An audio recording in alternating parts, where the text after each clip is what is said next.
Then evening में भी एक हियरिंग हुई थी ऑनरेबल कोर्ट के अंदर। तो उसमें हम लोगों ने एक क्योंकि वहाँ पे सर्टेन वीडियोस वगैरह प्रोड्यूस करे गए थे और कोर्ट में पूछा गया था हम लोगों से कि what are you doing about it, और कोर्ट का जो ऑर्डर आया है उसी टाइम आ गया था आफ्टर हाफ एन आवर। तो उसमें जो डायरेक्शंस हैं वो एसएसपी के लिए काफ़ी क्लियर डायरेक्शंस हैं इन्वेस्टिगेट करने के लिए। जो भी एलिगेशंस हैं वो सब ने आप लोगों ने पढ़ा ही है। तो कोर्ट ने जब ये क्वेरी करी थी कि इसमें फर्दर क्या क्या हो सकता है डिस्ट्रिक्ट इलेक्शन ऑफिसर की ओर से, तो हम लोगों ने कोर्ट को वो जो भी लीगल प्रोविजंस अवेलेबल है, क्योंकि जो नियमावली है जिला पंचायत अध्यक्ष उपाध्यक्ष के चुनाव की, उसमें काफ़ी क्लियर नहीं है इस तरह के कंडीशंस को लेकर, वो बड़ा समरी में है। तो उसके क्रम में एकमात्र जो गाइडलाइन बचती है वो 2019 की एक रिट पिटीशन है। ऑनरेबल हाईकोर्ट के डायरेक्शंस हैं, वो काफ़ी विस्तृत डायरेक्शंस हैं। उसमें लॉ एंड ऑर्डर सिचुएशन और बहुत सारी सिचुएशन के बारे में क्या क्या स्टेप्स लिए जा सकते हैं वो काफ़ी क्लियर करा गया है। तो उसी के क्रम में जो एक ऑप्शन अवेलेबल था, तो वो हम लोगों ने कोर्ट को सजेस्ट करा था कि district election officer can send a report to आयोग फॉर रीपोलिंग, और उसके बाद आयोग जो भी दिशा निर्देश देता है तो फर्दर जो डीओ है उसके हिसाब से प्रोसीड करेंगे। तो ऑनरेबल कोर्ट ने काफ़ी क्वेरीज करी थी कि आप कितनी देर में रिपोर्ट भेजेंगे, तो हम लोगों ने कमिट कर दिया था टाइमिंग के बारे में भी। और जब कोर्ट की प्रोसीडिंग कंप्लीट हुई और ऑर्डर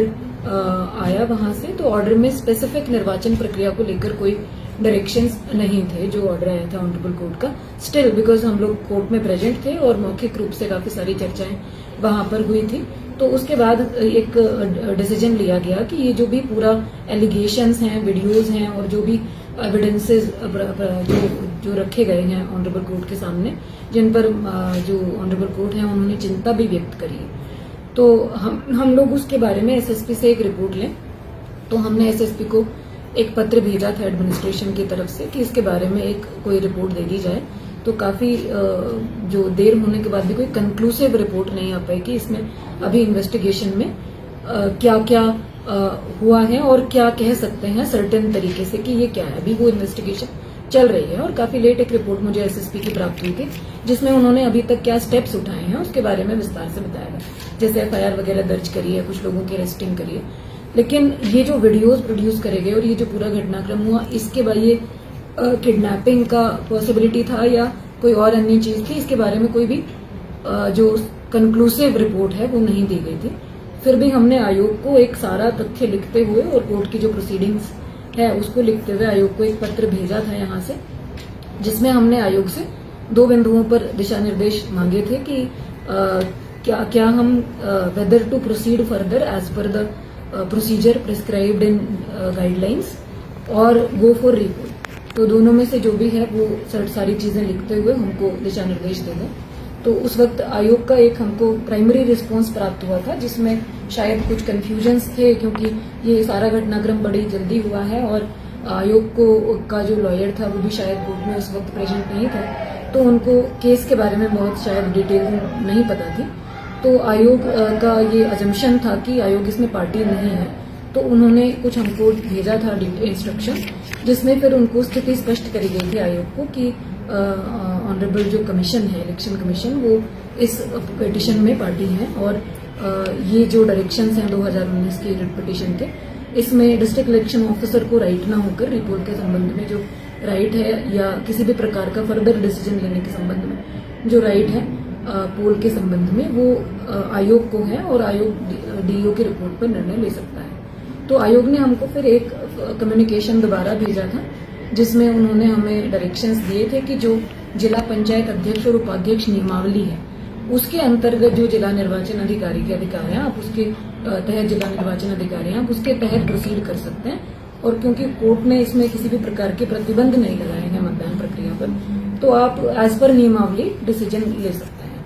तो फिर नियमावली में क्योंकि हम लोगों ने उसको देखा हुआ था, तो जो नियमावली कहती है वो जिला पंचायत अध्यक्ष और उपाध्यक्ष के संबंध में डीईओ को पोल को स्थगित करने या रिपोल के संबंध में किसी प्रकार का प्रोविजन नहीं करती है, और वो इसके बारे में एक्चुअली साइलेंट है, इसमें कोई प्रोविजन नहीं है और ना ही किसी प्रकार के डीईओ के पास ऐसे अधिकार हैं इस नियमावली के अंतर्गत। जो डायरेक्शंस हैं वो हाईकोर्ट के जो डायरेक्शंस हैं 2019 के, वो कमीशन